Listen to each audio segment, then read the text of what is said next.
পাঁচ ওয়াক্ত নামাজের সুন্নাহ সম্মত কেরাত কোনগুলো, সেখান থেকে 2-3 আয়াত তেলাওয়াত করে নামাজ আদায় করলে কি সুন্নাহ সম্মত কেরাত হয়েছে বলে বিবেচিত হবে? খুবই দরকারি একটি প্রশ্ন প্রিয় দর্শক। এই প্রশ্ন উত্তরে বলতে চাই, 5 ওয়াক্ত সালাতে আমরা সূরা ফাতিহার পরে যে সূরা মিলাবো বা কেরাত পড়ব, সেটা নবী আলাইহিস সালামের সুন্নাহ অনুযায়ী হওয়া দরকার। তিনি কোন মাপের সূরা তেলাওয়াত করতেন, কতটুকু তেলাওয়াত করতেন? উত্তর হলো, ফজরের সালাতে তিনি সাধারণত তেওয়ালে মুফাসসাল, হাদিসের ভাষায় মুসনাদ আহমদে বর্ণিত হয়েছে যে তেওয়ালে মুফাসসাল অর্থাৎ একটু দীর্ঘ সূরাগুলো তিনি তেলাওয়াত করতেন ফজরের সালাতে, এবং যোহরের সালাতেও তাই। তবে যোহরের সালাতে কখনো কখনো মধ্যম আয়তনের যে সূরাগুলো আছে সেগুলো তেলাওয়াত করতেন, সেটাকে আওসাতে মুফাসসাল বলা হয়েছে হাদিসের ভাষায়। আর আসর এবং এশার নামাজে তিনি সবসময় আওসাতে মুফাসসাল বা সাধারণত তিনি মধ্যম আয়তনের সূরা পড়তেন। আর মাগরিবের নামাজে সবচেয়ে ছোট মাপের সূরাগুলো তিনি তেলাওয়াত করতেন, যেটাকে কেসার মুফাসসাল বলা হয়। তাহলে জোহর এবং আসরে তেওয়াল মুফাসসাল বা সবচেয়ে দীর্ঘ সূরাগুলো, আর আসর এবং এশায় সবচেয়ে মধ্যম ধরনের সূরাগুলো, এবং মাগরিবের নামাজে সবচেয়ে ছোট সূরা পড়াটাই হলো সুন্নাহ। তবে জোহর নামাজে কখনো কখনো মধ্যম মাপের সূরাটাও পড়া যেতে পারে। এগুলো সাধারণ অবস্থায়। কখনো কখনো এই নিয়মের ব্যত্যয় করে অন্য যে কোনো জায়গা থেকে যে কোনো পরিমাণ তিনি পড়েছেন সেটাও সাব্যস্ত হয়েছে। তবে সচরাচর এবং বেশিরভাগ সময় এটা মেনটেন করা উত্তম বা ভালো। এখন তেওয়াল মুফাসসালের সংজ্ঞাটা কি? তেওয়াল মুফাসসালের সংজ্ঞা হলো যে, আমরা একটি হাদিসে মুসনাদ আহমদের বর্ণিত হয়েছে এই সম্পর্কে, মুসান্নাফ ইবনে আবি শাইবা, সহিহ ইবনে খুজাইমা, সুনান তিরমিজি এবং মুসনাদ আহমদ বিভিন্ন হাদিসি কিতাবে হাদিস বর্ণিত হয়েছে। সবগুলোকে সামনে রাখলে আমরা দেখি মূলত তেওয়াল মুফাসসাল বলা হয় 30 নম্বর পারা সবচেয়ে বড় সূরাগুলোকে। অনেক ইমামগণ বলেছেন যে ফজর নামাজে তেওয়াল মুফাসসাল পড়তে হবে, জোহর নামাজও কখনো কখনো তেওয়াল মুফাসসাল। সেক্ষেত্রে তেওয়াল মুফাসসালের পরিমাণ হলো, ডেফিনেশন হলো, যেই নামাজে 2 রাকাতে 40টি আয়াত তেলাওয়াত হবে। আপনি 30 নম্বর পারা শুরুর দিকের সূরাগুলো যদি পড়েন তাহলে তেওয়াল মুফাসসাল হয়ে যাবে। তো এটা হলো তেওয়াল মুফাসসালের সংজ্ঞা। মুসনাদ আহমদের একটি বর্ণনা পাওয়া যায়, যেই বর্ণনা নবী করিম সাল্লাল্লাহু আলাইহি সাল্লাম যোহরের নামাজে সূরায়ে বুরুজ, সূরায়ে ওয়াল-লাইল, তারপরে সূরায়ে ওয়াত-তারিক, সূরায়ে গাশিয়া এগুলো পড়েছেন, সাব্যস্ত হয়েছে। এগুলো হলো মধ্যম স্তরের সূরা তেওয়াল মুফাসসাল। আর ফজর নামাজের তার চেয়ে দীর্ঘ তেলাওয়াত তিনি করেছেন। এগুলো হলো সাধারণ অবস্থায়, স্বাভাবিক অবস্থায়। এর বাইরে জোহর নামাজে নবী সাল্লাল্লাহু আলাইহি ওয়াসাল্লাম আল্লাযী ইয়াখশা ওয়া শামসু ওয়া দুহা পড়েছেন, সেগুলো কিন্তু মধ্যম স্তরের সূরা, এবং এগুলোও কিন্তু বোঝা যায় যে তেওয়াল মুফাসসাল অর্থাৎ মাঝামাঝি আয়তনের সূরা তিনি তেলাওয়াত করতেন। আবার কখনো কখনো দীর্ঘ আয়তনের সূরা তেলাওয়াত করেছেন, সেটিও প্রমাণিত হয়। সো ইবনে খিজামার হাদিসে বর্ণিত হয়েছে যে নবী করিম সাল্লাল্লাহু আলাইহি ওয়াসাল্লাম যোহর এবং আসরে মধ্যম মাপের সূরা আল্লাযী ইয়াখশা ওয়া শামসু ওয়া দুহা এগুলো পড়লেও ফজর নামাজে তার চেয়ে দীর্ঘ সূরা পড়তেন।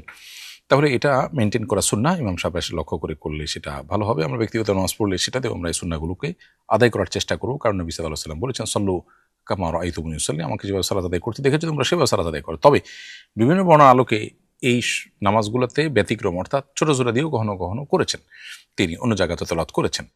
এই মাপটা ঠিক রেখে, ধরুন আপনার সূরা আম্মা ইয়াতাসাআলুন, সূরা নাজিআত, ফজর নামাজে এই ধরনের লম্বা সূরা আপনি তেলাওয়াত করলেন, এই মাপটা ঠিক রেখে অন্য যে কোনো জায়গা থেকে তেলাওয়াত করলেও সুন্নাহ আদায় হয়ে যাবে। মাপটা হলো এটা মূলত। আর যোহরের ক্ষেত্রে সূরায়ে ওয়াল-লাইল, সূরায়ে গাশিয়া, আল-লাইল, গাশিয়া, আলা, বুরুজ এই মাপের কেরাত অন্য যে কোনো জায়গাতে আপনি তেলাওয়াত করলে হয়ে যাবে। আর মাগরিবের নামাজে ছোট ছোট যে সূরাগুলো আছে সেগুলোর কোনোটা তেলাওয়াত করলে, শেষের দিকের যে সূরাগুলো আছে সেটা বা সেগুলোর পরিমাণ অন্য কোনো জায়গা থেকে তেলাওয়াত করলেও সুন্নাত আদায় হয়ে যাবে। সফরে নবী করিম সাল্লাল্লাহু আলাইহি ওয়াসাল্লাম সাধারণত খুব ছোট করে নামাজ পড়তেন। এর মধ্যে প্রথম রাকাতে সূরা কাফিরুন, দ্বিতীয় রাকাতে সূরা ইখলাস পাঠ করার বিষয়টি প্রমাণিত রয়েছে। আবারও বলছি, এই বিষয়গুলো সাধারণ এবং স্বাভাবিক অবস্থায় মেনটেন করা সুন্নাহ, তবে এর ব্যতিক্রম করাটাও নবী সাল্লাল্লাহু আলাইহি ওয়াসাল্লাম থেকে সাব্যস্ত আছে কখনো কখনো। এ হলো সুন্নাহ কেরাতের বিবরণ। তবে এর বাইরে যদি কেউ ওই তেওয়াল মুফাসসাল বা আসর মুফাসসাল থেকে 2 আয়াত 3 আয়াত পড়ে, তাহলে নামাজ আদায় হয়ে যাবে, কিন্তু কেরাতের সুন্নাহ যেটা সেটা আদায় হলো না। আমরা কয়েকজন বন্ধু একটি ভবনের 6 তলায় থাকি। দৈনিক 5 ওয়াক্ত নামাজ সিঁড়ি ভেঙে মসজিদে গিয়ে আদায় করা কঠিন হয়ে যায়, অলসতাও লাগে। এক্ষেত্রে আমাদের কয়েকজনের নিয়মিত বাসায় জামাত করা যাবে কিনা? যদি মসজিদ অনেক দূরে হয় এবং আপনার অনেক উপরে থাকেন, সিঁড়ি দিয়ে আসা যাওয়া কঠিন হয়, তাহলে সেক্ষেত্রে আপনারা নিজেরা জামাতের কোনো ব্যবস্থা বিল্ডিংয়ে করতে পারেন। তবে 6 তলা থেকে উঠানামা করা এটা সাধারণ অবস্থাতে খুব বেশি মানুষের কষ্টের কথা হওয়ার কথা নয়। এতটুকু সিঁড়ি ভাঙা এবং মানুষের স্বাস্থ্যের জন্য ভালো। একান্ত ওজর আছে, মাজুরি আছে, এটা ভিন্ন কথা। কিন্তু অলসতার কারণে যেটি আপনি লিখেছেন সেরকম যদি হয়, একটু কষ্ট হয়, এটুকুর ভিত্তিতে আপনি বিল্ডিংয়ের মধ্যে জামাতে নামাজ পড়বেন না, বরং মসজিদে গিয়ে জামাতে সালাত আদায় করবেন। এটা আপনাকে মাথায় রাখতে হবে যে আহামরি কষ্ট হয় তাহলে সেক্ষেত্রে এটি জায়েজ আছে। বিতরের নামাজের তৃতীয় রাকাতে ভুলবশত সূরা ফাতিহার পর অন্য সূরা না মিলিয়ে দোয়া কুনুত পড়ে নামাজ শেষ করে ফেললে কি নামাজ আদায় হয়ে যাবে? বিতির নামাজের তৃতীয় রাকাতে সূরা মিলানো ওয়াজিব, অতএব ভুলবশত যদি আপনি এটা ছেড়ে দেন তাহলে সিজদা সাহু করতে হবে। সিজদা সাহু করলে নামাজ হয়ে যাবে, সিজদা সাহু না করলে সে নামাজটাকে আবার পুনরায় দোহরাবেন। আমি শুনেছি হজ থেকে ফিরে এসে মায়ের সঙ্গে সাক্ষাৎ না করলে হজ আদায় হবে না, এটা কি সঠিক কথা?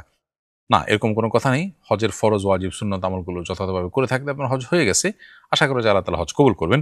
কবুল হজ হওয়ার জন্য মায়ের সঙ্গে সাক্ষাৎ করা জরুরি না। তবে হ্যাঁ, মায়ের সঙ্গে সদাচরণ করা সর্বাবস্থায় ফরজ, সেটা হজ করার পরে হোক, আগে হোক। সাক্ষাৎ যদি দীর্ঘদিন না করে থাকেন তাহলে সাক্ষাৎ এমনিতেই আপনার করা দরকার, সেটা ভিন্ন বিষয়। আমি এশার নামাজের ইমামতি করেছিলাম। প্রথম বৈঠকে তাশাহুদের বদলে ভুলে সূরা ফাতিহা পড়ে ফেলি। পরে তাশাহুদ পড়ে যথানিয়মে নামাজ শেষ করি, কিন্তু সিজদায়ে সাহু দেইনি। নামাজ কি হয়েছে? উত্তর হলো সিজদায়ে সাহু দেওয়া ওয়াজিব ছিল। বিশুদ্ধ মত অনুসারে ওয়াক্ত পার হলেও এই নামাজ আপনাকে দোহরাতে হবে, পরে আবার পড়ে দিতে হবে যদি ওয়াক্ত যেয়ে থাকে তারপরেও। আমার পেটে 1 মাসের বাচ্চা, স্বামী কোনোভাবেই রাখতে দিচ্ছে না, নষ্ট করলে আমার গুনাহ হবে কিনা? জীবিকার ভয়ে সন্তান নষ্ট করা হারাম। আল্লাহ তাআলা বলেছেন, লা তাকতুলু আওলাদাকুম খাশিয়াতা ইমলাক, রিজিকের ভয়ে তোমাদের সন্তানদেরকে তোমরা হত্যা করো না। যদি জীবিকার ভয়ে না হয়ে বরং গ্রহণযোগ্য কোনো ওজরের কারণে বাচ্চা নষ্ট করতে হয়, তাহলে সেক্ষেত্রে সন্তানের মধ্যে প্রাণ সঞ্চারিত হওয়ার আগ পর্যন্ত সেটা যদি নষ্ট করা হয় সেটা জায়েজ আছে, যদি গ্রহণযোগ্য ওজোর কারণে মায়ের জীবনকে বাঁচাবার জন্য এরকম কোনো ইস্যু যদি থাকে। আর এর বাইরে গ্রহণযোগ্য ওজর যদি থাকেও তারপরও বাচ্চার মধ্যে প্রাণ সঞ্চারিত হওয়ার পর আর সে বাচ্চা নষ্ট করা জায়েজ নয়। অতএব এরকম নির্দেশনা যদি স্বামীও দেয় সেটাও শোনা যাবে না। প্রয়োজনে আপনি সর্বোচ্চ তার সাথে ফাইট করে বা সংগ্রাম করে চেষ্টা করে হলেও আপনাকে চেষ্টা করতে হবে। একান্ত নিরুপায় হয়ে গেছেন আপনি, আপনাকে বাধ্য করা হয়েছে, আপনার সকল চেষ্টার পর আপনি পারেন নাই, দেয়ালে পিঠ ঠেকে গেছে, জোর করে আপনাকে দিয়ে করানো হয়েছে, তাহলে সেক্ষেত্রে আশা করা যায় আল্লাহর কাছে আপনার দায় থাকবে না। কিন্তু এক্ষেত্রেও আপনার সর্বশেষ বিন্দু পর্যন্ত আপনাকে চেষ্টা করতে হবে হারাম থেকে বাঁচার জন্য। কারণ লা তাআতা লি মাখলুকিন ফি মাসিয়াতিল খালিক, আল্লাহর অবাধ্য হয়ে পৃথিবীতে কারোর কথা শোনা যাবে না, সেটা হোক স্বামী, হোক মা, হোক বাবা। সবার কথাই শোনা যাবে যতক্ষণ আল্লাহর নির্দেশের মধ্যে থাকে। ওয়াশরুমের দরজার ভেতরের সাইডে ওয়াশরুম থেকে বের হওয়ার দোয়া লেখা যাবে কিনা? ভেতরের সাইডে দোয়া লেখা মানে হলো ওয়াশরুমের ভেতরে, টয়লেটের ভেতরে লেখা, আল্লাহর নাম সেখানে লেখাটা অসম্মানজনক, ফলে সেটি করা যাবে না, মাকরুহ হবে। বরং টয়লেটের বাইরে, দরজার বাইরের অংশে লেখা যেতে পারে, সবচেয়ে ভালো হয়। এমন কোনো জায়গা দেওয়া যে কোনোভাবে টয়লেটের ভেতরে আল্লাহর নামটা না থাকে বা না যায়। এটা আল্লাহর নামের প্রতি যে সম্মান প্রদর্শন করার দায় বা দাবি রয়েছে তার পরিপন্থী কাজ। গরুর দুধ মানুষ খেলে এতে কি গরুর বাছুরের হক নষ্ট হয়? না, এতে বাছুরের হক নষ্ট হবে না। আল্লাহ রাব্বুল আলামিন গরুর ওলানে এই পরিমাণ দুধ দেন যেটা শুধু বাছুর একা খেয়ে শেষ করতে পারে না। আসলে আল্লাহ রাব্বুল আলামিন তার ওলানে এই পরিমাণ দুধ দেন যেটা আসলে মানুষও খেতে পারে, বাছুরও খেতে পারে। ফলে বাছুরও খুব সুস্থ স্বাভাবিকভাবে বেড়ে ওঠে এবং মানুষও দুধ পান, জাত ভেদে কম বা বেশি। অতএব বাছুরের জন্য পর্যাপ্ত দুধ রেখে আপনার যদি সে অতিরিক্ত দুধ মানুষ খায় সেটা পান করালে বাছুরের প্রতি জুলুম হবে না। আর যদি বাছুরের জন্য দুধ না থাকলেও বিকল্প ব্যবস্থা করা হয় বা দুধ কম থাকার কারণে বিকল্প ব্যবস্থা করা হয়, এক কথায় বাছুরের খাবারের পর্যাপ্ত ব্যবস্থা করা হয়েছে, তাহলে সেক্ষেত্রে ওলান থেকে দুধ দোহানোর পর মানুষ পান করলে সেটা নাজায়েজ বা গুনাহ হবে না। কিন্তু বাছুরের কষ্ট হয়, তাকে ক্ষুধার্ত রেখে তার জন্য খাবারের কোনো ব্যবস্থা না করে মানুষরা যদি খেয়ে ফেলে সেটা, তাহলে সেটা অবশ্যই জুলুম হবে, অবিচার হবে। এটা তার হক মূলত প্রথম, এরপরে হলো মানুষের হক। ঘরের জন্য পর্দা কেনার পর ঘরে এনে দেখি সেখানে প্রজাপতির ডানার মতো ছবি ডিজাইন করা। এখন এটা কি ঘরে টাঙানো যাবে?